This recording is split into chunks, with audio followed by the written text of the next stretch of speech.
அனைவருக்கும் வணக்கம். வறுமை ஒழிப்பு திட்டங்களை ஒரு சீரீஸ் மாதிரி பார்ப்போம். இதுல இந்தியாவில் கொண்டு வரப்பட்ட முதல் வறுமை ஒழிப்பு திட்டத்தை பத்தி முதல் பார்ப்போம்.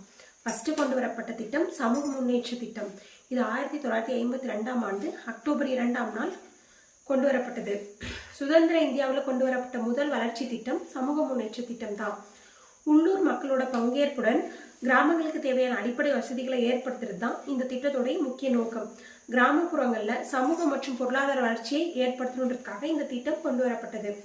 அடுத்தது ராஜீவ்காந்தி வித்யுகரன் யோஜனா. இது 2005ஆம் ஆண்டு உருவாக்கப்பட்டது. ஊரக பகுதிகளில் வறுமை கோட்டிற்கு கீழே இருக்கிற குடும்பங்களுக்கு இலவச மின் இணைப்பு ஏற்படுத்துறதுக்காக இந்த திட்டம் உருவாக்கப்பட்டது.